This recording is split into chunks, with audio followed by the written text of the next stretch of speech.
Hello students, welcome to Gnanmanjari Vidyapeeth Online Education. I am Abhishek Goswami. I hope that you all are fine and safe at your home. So in the last lecture we have completed our chapter number 2. It is about secularism. And in the today's lecture we will learn about our chapter number 3 and it is about our parliament. So let's get start the topic. So first of all, I will start one animated video, so please watch carefully. Process of elections to the Lok Sabha. India, a country rich in culture, history, and contrasts, is also the world's largest democracy. We often hear that one of the greatest examples of Indian democracy at work is elections. Ever wondered what these elections are for? Who do we elect? Let's find out. We know that India is a democratic country in which people elect their representatives to govern the country. To serve us most effectively, our government is split into 3 levels. Each level has its own elected representatives. The central government is responsible for the governance of the entire country. The state governments are responsible for the governance of the states. The local government governs your city, town, or village. These 3 levels work closely with each other. In this video, we will look more closely at the central government. The Indian Parliament is the law-making body at the center. It consists of the Lok Sabha, the Rajya Sabha, and the President of India. Today, we will look at how the members of the Lok Sabha are elected. Elections to the Lok Sabha are held once every 5 years. For the purpose of elections, the country is divided into parts called constituencies. India is divided into 543 constituencies for the Lok Sabha elections. Besides the 543 members, 2 members are nominated by the President from the Anglo-Indian community, thus making the total number of seats 545. People elect 1 member from their constituency to become a member of the Parliament or an MP from that constituency. These MPs belong to different political parties. Some people are also elected as independent candidates. The party that wins more than half the total number of seats in the Lok Sabha forms the central government.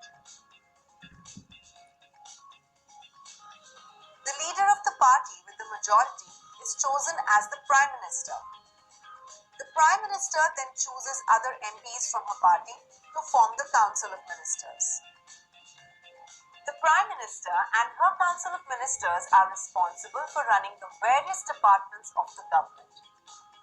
Together, they work for the development of the country. This is how elections to the Lok Sabha are held. The people have an important role to play in electing a good central government for their country.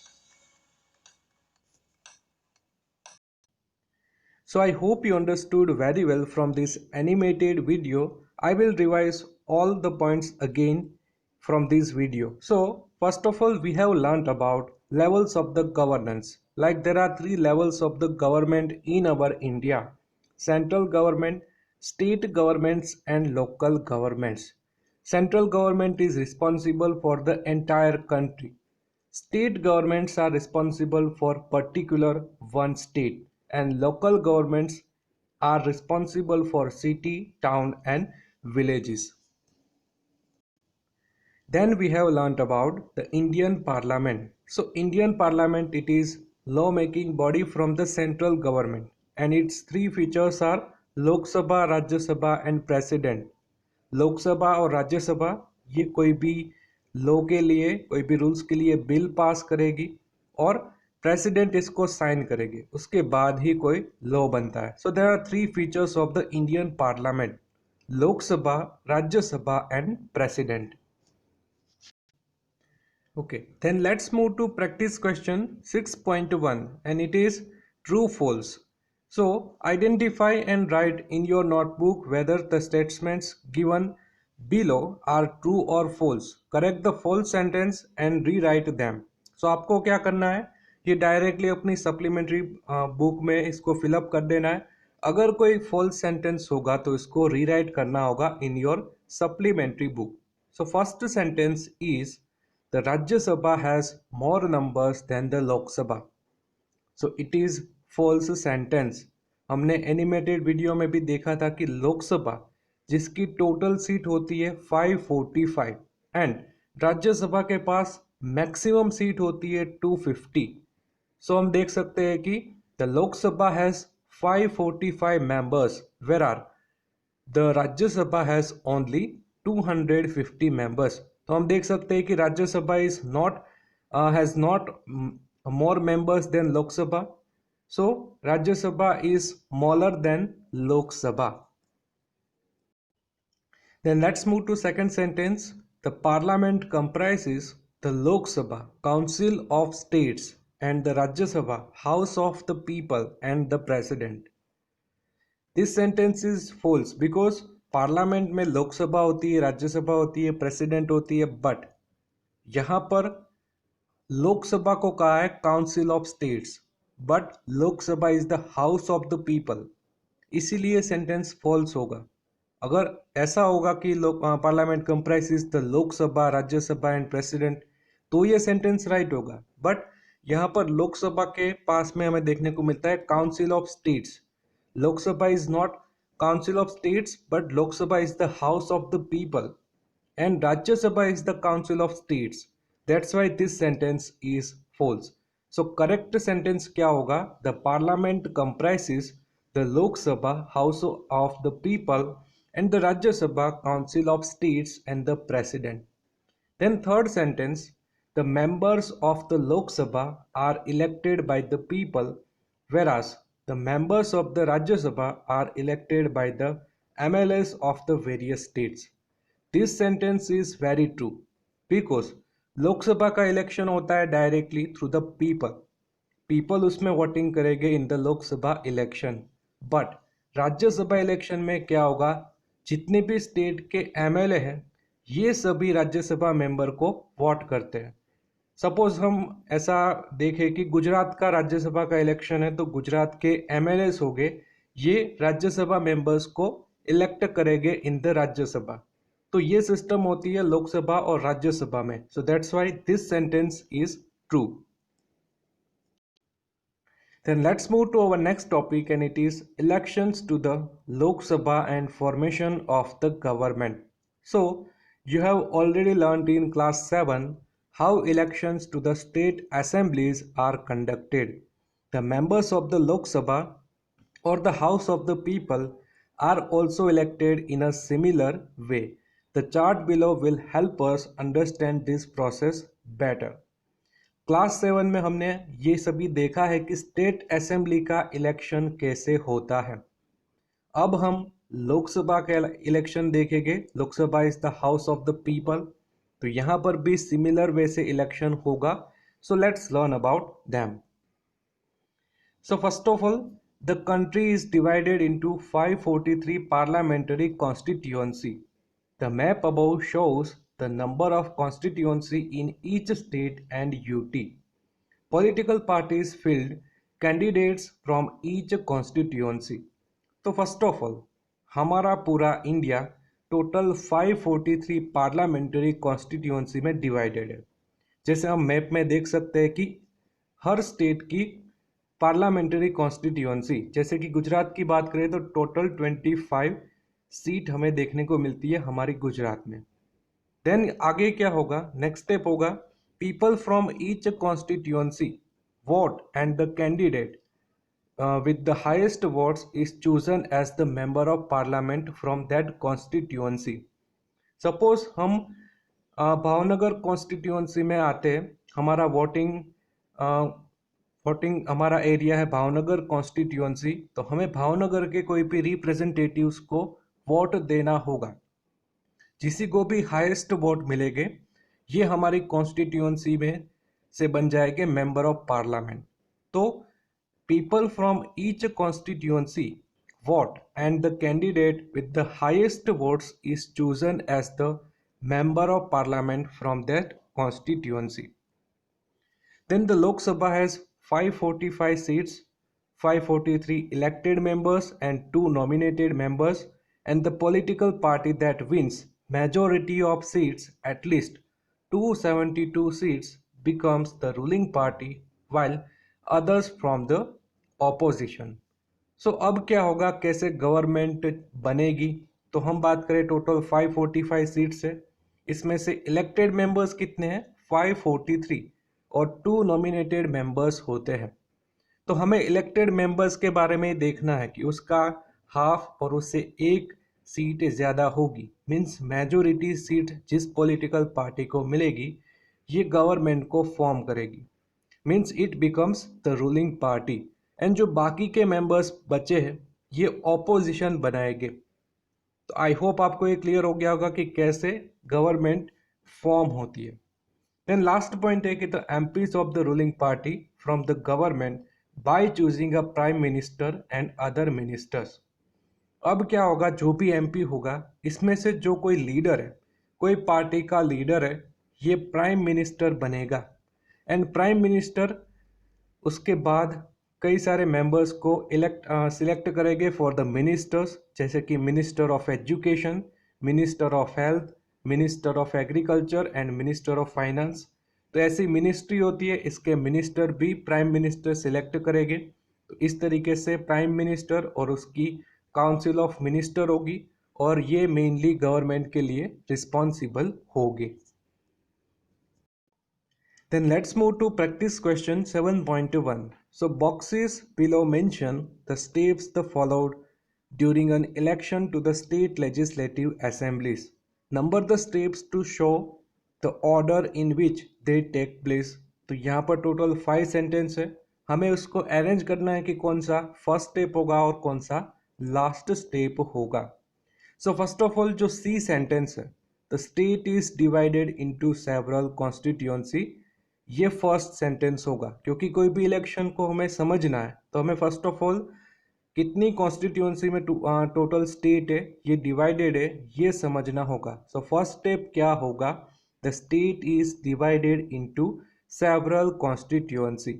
Then second sentence, political parties filled their candidates from each constituency। जो A sentence है, political parties filled their candidates from each constituency means suppose हम बात करें भावनगर, तो भावनगर के लिए कोई भी पॉलिटिकल पार्टी के मेंबर को आगे भेजेंगे और बाद में इलेक्शन में उसको रिप्रेजेंट करेंगे। सो ये सेकंड सेंटेंस होगा। Then third sentence is about, जो बी सेंटेंस है कि people vote for a contestant of their choice, ये थर्ड सेंटेंस होगा। बाद में वोटिंग होगी, वोटिंग के द्वारा कोई भी उसका फेवरेट कंटेस्टेंट होगा उसको वह वोट करेगा। देन फोर्थ सेंटेंस है कि the contestant who receives the highest number of votes from a constituency becomes its MLA। Fourth sentence क्या होगा, कोई एक कंटेस्टेंट है जिसको हाईएस्ट नंबर ऑफ वोट्स मिले, वो MLA बन जाएगा उस कॉन्स्टिट्यूएंसी का। सपोज हम भावनगर के इलेक्शन की बात करें तो भावनगर में कोई भी मेंबर कोई भी पार्टी से खड़ा है तो उसको सबसे ज़्यादा अगर वोट मिल जाते तो वो भावनगर का MLA बन जाएगा। देन फिफ्थ सेंटेंस है कि द पार्टी और coalition which secures a majority becomes the ruling party and forms the government. Fifth point क्या होगा कि जो भी मेंबर्स आगे आए हैं, मीन्स भावनगर में से आगे आएंगे अमरेली, उस तरीके से वो लोकसभा में पहुंचेंगे। तो इसमें से जिसको भी मेजोरिटी मिलेगी, कोई भी पार्टी जिसको मेजोरिटी मिलेगी, ये गवर्नमेंट को फॉर्म करेगी, ये रूलिंग पार्टी बनेगी और ये गवर्नमेंट के लिए रिस्पॉन्सिबल होगी। तो ये 5 स्टेप्स है, आपको इसमें नंबर ही करने हैं तो आप डायरेक्टली अपनी सप्लीमेंट्री बुक में इसमें नंबर कर सकते हो। Then let's move to practice question 7.2. So refer to the order in which you arranged the 5 steps in the previous question. Now write the 5 steps of election process to the Lok Sabha. अभी हमने क्या देखा state assembly के बारे में कि उसमें कैसे इलेक्शन होता है. Now let's learn about election process to the Lok Sabha. So 5 steps of the election process to the Lok Sabha are: first is the country is divided into several constituency. पूरा country होगा लोकसभा में. उसमें हमने क्या देखा था state के बारे में, बट अब क्या होगा पूरा कंट्री. तो एक कंट्री है टोटल 543 कॉन्स्टिट्यूंसी में डिवाइड होगा, मीन्स हमारे इंडिया की बात करें तो. देन सेकेंड है कि political parties field there candidates from the each constituency. Same state legislative assembly और लोकसभा की बात है करें तो जो भी कॉन्स्टिट्यूंसी है यहाँ पर कोई पॉलिटिकल पार्टी अपने कैंडिडेट्स को सेंड करेंगे, उसके रिप्रेजेंटेटिव बनाएंगे. Then people vote for a contestant of their choice. बाद में वोटिंग होगा, पीपल वोट करेंगे ये रिप्रेजेंटेटिव्स को. देन द कंटेस्टेंट वो receives the highest number of votes from the constituency becomes it's MP. अब कोई भी कॉन्स्टिट्यूंसी में से कोई भी मेंबर जिसको हाईएस्ट नंबर ऑफ वोट्स मिले हैं ये बन जाएगा उस कॉन्स्टिट्यूंसी का MP. MP means member of parliament. Then fifth step, the party और coalition which secures a majority becomes the ruling party and forms the government.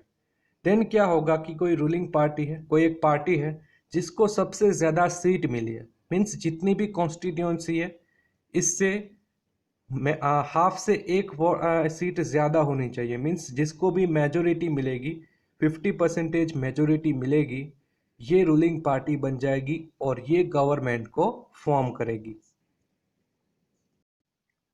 Then let's move to practice question 7.3. So study the image given below carefully and answer the questions in your notebook. So in this image we can see that 2019 general election result. In this election BJP got 303 seats. Then Congress got 52 seats. Others got 108 seats. And others की बात करें NDA got 47 seats and UPA got 33 seats. So in this election we can see that BJP is the majority party. So first question, which party will form the government and why? So answer is the BJP will form the government because it has won the majority of seats. हमने previous slide में क्या देखा था कि जो भी party majority हासिल करेगी ये गवर्नमेंट बनाएगी. तो यहाँ पर हम देख सकते हैं BJP got 303 seats. That's why BJP will form the government. Then second question, which party will form the opposition? Then opposition कौन बनेगा? तो हमने देखा था जो भी रिमेनिंग कैंडिडेट्स है, जो भी रिमेनिंग MPs है ये ऑपोजिशन को बनाएंगे. Means Congress will form the largest opposition party. इस नंबर्स में हम देख सकते हैं कि सेकंड नंबर पे कौन है. सेकंड नंबर पे है कांग्रेस 52 सीट के साथ. तो कांग्रेस सेकंड लार्जेस्ट पार्टी है, that's why it will form the largest opposition party. Then let's move to practice question 7.4. So practice question 7.4 is the activity based question. That's why you don't have to write this question in your fair book. Practice question 7.4 आपको नहीं लिखना है क्योंकि it is activity based question. So ये आप skip कर देना. Then let's learn about role of the parliament. So there are 3 main roles of the parliament. First of all selecting the national government. Then second controlling, guiding and informing the government and making laws. So first of all selecting the national government. The parliament selects the executive or the national government from the elected MPs of the ruling party or coalition. हमने देखा था कि parliament seats में से जिसको भी majority मिली होगी, means जो भी कोई रूलिंग पार्टी होगी ये गवर्नमेंट बनाएगी. जैसे कि हम बात करें कि रूलिंग पार्टी में से कोई एक लीडर होगा ये प्राइम मिनिस्टर बनेगा और उसके साथ होंगे कई सारे मिनिस्टर। देन सेकेंड है controlling, guiding and informing the government. So the opposition and other MPs can raise questions, give feedback to the government's functioning, and inform it about people's opinions during question hours and parliamentary debates. Then हम बात करें ये government को control कौन करेगी। Opposition होती है, इसका मेन काम होता है controlling, guiding and informing. Like जो भी कुछ रूल बनाए गए तो उसके अपोज में ये सभी बोलेंगे। लाइक कोई भी रूल है ये अनकंट्रोल होगा तो उसके सामने क्वेश्चन उठाएंगे। बात करें कि the opposition and other MPs can raise questions and give feedback to the government's functioning. जो भी गवर्नमेंट अपना काम कर रही है उसको फीडबैक भी देगी कि आपका काम अच्छा है, आपका काम बुरा है। मोस्ट ऑफली ये फीडबैक नेगेटिव ही होगी क्योंकि ये ऑपोजिशन है। बट एक अच्छी गवर्नमेंट के लिए फीडबैक न्यूट्रल होने चाहिए। अगर कोई गवर्नमेंट अच्छा काम करती है तो ऑपोजिशन को उसकी तारीफ भी करनी होगी, और अगर कोई ऑपोजिशन को ऐसा लगता है कि कोई काम अच्छी तरीके से नहीं हो रहा है तो उसके सामने ऑपोजिशन भी करना होगा। तो ऑपोजिशन का मेन रोल ऑपोज करना नहीं होता, गवर्नमेंट को सपोर्ट करना भी होता है। बट मोस्टली हमें देखने को मिलता है कि ऑपोजिशन कोई भी वर्क होगी, कोई भी फंक्शन होगा तो उसमें ऑपोज करेगी गवर्नमेंट को। देन सेकेंड है कि inform about people's opinions during question hours and parliamentary debates. Then people's की ओपिनियंस क्या है। आपने कोई एक रूल बनाया तो उस पर पीपल का ओपिनियन क्या है, उसकी क्या सोच है, तो ये सभी भी गवर्नमेंट को बताएंगे during question hours and parliamentary debates. Then third role क्या है गवर्नमेंट का, पार्लियामेंट का, making laws. So all the laws governing our country are made by the parliament. Both the Lok Sabha and Rajya Sabha play a crucial role in making laws. So law making process के लिए parliament very important point है। Parliament में ही law making process होगी। जैसे कि बात करें कोई भी लॉ है ये लोकसभा प्रेजेंट करेगी, कोई भी बिल, देन उसको राज्यसभा भी पास कर देगी, देन जो प्रेसिडेंट है उसको साइन करेंगे। तो ये पूरी लॉ मेकिंग प्रोसेस भी पार्लियामेंट में ही होती है। So there are three main functions of the parliament. First of all selecting the national government, then second controlling, guiding and informing the government, and third is making laws. Then let's move to practice question 8.1. So study the given table and answer the questions that follow. So in this picture we can see that there are three boxes in the table. First box is about Lok Sabha term, second box is about number of women MPs, and third box is about percentage as total MPs. So in the first box we can see that Lok Sabha term like 1st, 5th, 10th, 14th, 15th and 16th. Then number of women MPs like 24, 28, 42, 52, 64, 68। हम देख रहे हैं कि जैसे term आगे बढ़ती है इस तरीके से वुमेन एमपीज की जो नंबर्स है ये भी बढ़ रहे हैं। Then percentage as total MPs, तो हम बात करें टोटल एमपी में वुमेन एमपी के परसेंटेज, तो हम देख सकते हैं फर्स्ट में टोटल 4.4 मीन्स 100 एमपी हो गए तो उसमें 4.4 वुमेन होगी। सेकेंड है 5.2, 7.7, 9.5, 11.7, 12.5। तो हम देख सकते हैं कि धीरे धीरे वुमेन एमपीज की नंबर है ये बढ़ती जा रही है। सो फर्स्ट ऑफ ऑल एक ब्लैंक है, the number of women MPs has blank over past 60 years।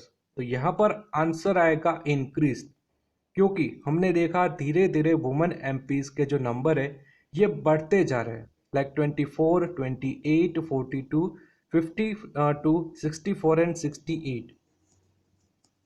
Then second question, what do you feel about the data in the table. ये टेबल में से हमने जो डेटा देखा इससे आपको क्या फील होता है। So I am unhappy about the data because even though the number of women MPs has increased over the years, these numbers are very low when compared to the total number of MPs or to the total population of women in our country. This indicates that women's interest and opinions are still not getting adequately represented in the parliament. So आपको answer ऐसा लिखना होगा कि I am unhappy about the data, मैं इस data से unhappy हूँ।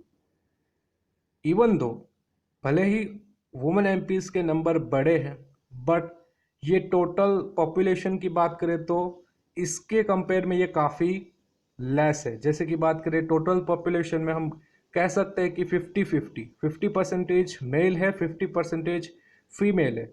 तो उसके कंपेयर में देखें तो ये डेटा में हमें देखने को मिलता है कि काफ़ी लेस रिप्रेजेंटेशन है वुमेन्स का। तो ये एक अनहैप्पी मोमेंट है कि वुमेन्स का पार्टिसिपेशन हमारी पार्लियामेंट में नहीं है। So this indicates that women's interest and opinions are still not getting adequately represented in the parliament. Means यहाँ पर हमें देखने को मिलता है majority of male in the parliament.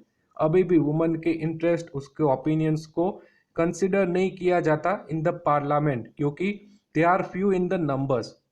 तो ये आंसर आपको लिखना होगा for the practice question 8.1। Then 8.1 में नेक्स्ट क्वेश्चन है कि what are some of the reasons for the low representation of women's in Indian parliament. So हम देख सकते हैं कि first of all traditional norms about gender roles that have restricted women's activities within household and prevented them from participating activity in public role. तो अभी भी हम बात करें हमारे इंडिया में ट्रेडिशनल नॉर्म्स काफ़ी ज़्यादा है। वुमन को जो मेन एक्टिविटी होती है लाइक पब्लिक लाइफ में उसको एक्टिवली पार्टिसिपेट करने का मौका नहीं मिलता। उसका मेन रोल होता है हाउस को संभालने का। सो ये ट्रेडिशनल नॉर्म्स के लिए हम कह सकते हैं कि उसके कारण ही इंडियन पार्लियामेंट में काफ़ी लो रिप्रेजेंटेशन है वुमेन्स का। सेकेंड है lack of education and awareness among women about their own rights and the need to represent their interest. Lack of education हम बात करें मेल और फीमेल में, तो मेल काफ़ी एजुकेटेड होते हैं compare to woman, and awareness काफ़ी कम है कि वुमन को पता ही नहीं है कि उसके ओन राइट्स क्या होते हैं, उसको रिप्रेजेंट करना चाहिए, उसके इंटरेस्ट के अकॉर्डिंग उसका काम होना चाहिए। इसकी अवेयरनेस वुमेन्स में नहीं है। ये भी एक रीज़न है for the low representation of women in Indian Parliament. Then let's move to practice question 8.2. So study the graph and answer the questions. So in the graph we can see that there are 4 countries: Rwanda, Sweden, USA and India. And these countries, this graph shows that women MPs in the parliaments across the world. So in this graph we can see that women's participation is very much in the Rwanda, like 61.3% women participation. Then second number पे हम देख सकते हैं Sweden 47.3, USA हम देख सकते हैं 23.6 and India में काफ़ी लेस रिप्रेजेंटेशन है 14% का. So based on your observation of the data presented in the graph, complete the following sentence. So first है कि the average percentage of women MPs across the world has been increasing. यहाँ पर आपको right answer लिखना होगा increasing, क्योंकि हम देख सकते हैं कि धीरे धीरे जो भी डेमोक्रेसीज है इसमें वुमेन पार्टिसिपेशन बढ़ता जा रहा है। जैसे कि हम बात करें 18th सेंचुरी में वुमेन को वोटिंग राइट भी नहीं था, but India is the first country जिसने वुमेन को वोटिंग राइट दिया था. Then second question, now write one more observation from the graph in your notebook. So answer is the average percentage of women MPs in parliaments across the world is much higher than that in India. So एक fact है, यहाँ पर हम graph में भी देख सकते हैं कि जो average percentage of women MPs in parliament, इसमें पूरे वर्ल्ड का वुमेन रिप्रेजेंटेशन ज़्यादा है with the comparison of India. India में ओनली 14% वुमेन रिप्रेजेंटेशन देखने को मिलता है in the parliament, but USA, Sweden, Rwanda में हम देख सकते हैं कि 23.6, 47.3 and 61.3. Means with the comparison of other country हम इंडिया में देख सकते हैं कि वुमेन का पार्टिसिपेशन काफ़ी कम है. The next question, is our democracy representative enough? Support your answer with evidence. So answer is no, I don't think our democracy is representative enough. Though the parliament has more and more people from different backgrounds, like for example, these are more ruler members and members from religious parties, the groups that have historically been marginalized continue to be unrepresented. Women who constitute half of our total population have only 14 percentage seats in the parliament. This means their interests are not getting properly represented. So question ये है कि क्या हमारी democracy representative है, means हर area में से, हर background में से रिप्रेजेंटेशन देखने को मिलता है. सो आंसर है no, I don't think our democracy is representative enough. हाँ, एक पॉइंट है कि पार्लियामेंट में ज़्यादा से ज़्यादा बैकग्राउंड्स, ज़्यादा से ज़्यादा कल्चर के पीपल हमें देखने को मिलते हैं, बट जो भी हिस्टोरिकली चलता आ रहा है कि जो भी मार्जिनलाइज है, जो भी पहले से ग्रुप्स इन्वॉल्व है इन द पार्लियामेंट, यही रिप्रेजेंट करते हैं अपने कंट्री को. लाइक कोई नया ग्रुप, कोई नया कल्चर रिप्रेजेंटेशन नहीं करता हमारे पार्लियामेंट में. देन हम बात करें कि वुमन जो हमारी टोटल पॉपुलेशन के हाफ है, फिर भी उसका रिप्रेजेंटेशन है ओनली 14 परसेंटेज. तो ये एक पॉइंट है जिससे हम कह सकते हैं कि our democracy is not representative enough. Then fourth question, what can be done to increase the representation of women in the Indian Parliament? हमें वुमन रिप्रेजेंटेशन को बढ़ाने के लिए क्या करना चाहिए? So first point, increasing the level of education and awareness among woman so that they become more aware of their rights and the need to represent them. हमें क्या करना होगा? First of all level of education को बढ़ाना होगा, जैसे कि women's, girls को एजुकेशन प्रोवाइड करना होगा. देन सेकेंड है कि अवेयरनेस फैलानी होगी, वुमेन्स को बताना होगा कि आपके राइट्स क्या है, आपको भी रिप्रेजेंटेशन करना होगा in the parliament. Then second point है implementing the women's reservation bill which will ensure that at least 33% of seats in the parliament are represented by women. हमें एक वुमेन्स रिजर्वेशन बिल लाना चाहिए इन द पार्लियामेंट, और ये bill ensure करता है कि टोटल सीट के 33% सीट्स होगी वुमेन के लिए. तो इससे क्या होगा? एटलीस्ट 33% तो हमें वुमेन का रिप्रेजेंटेशन देखने को मिलेगा इन द पार्लियामेंट. अभी तो हम देखें तो ओनली 14%, बट धीरे धीरे 33, इससे भी आगे बढ़ेगा. तो ये कर सकते हैं for the increase of representation of women in the parliament. Then let's move to practice question 8.3. 8.3 is very lengthy question and it is not important for our study, so that's why you don't have to write in your fair book. Practice question 8.3 आपको fair book में नहीं लिखना है. Then let's move to practice question 9.1.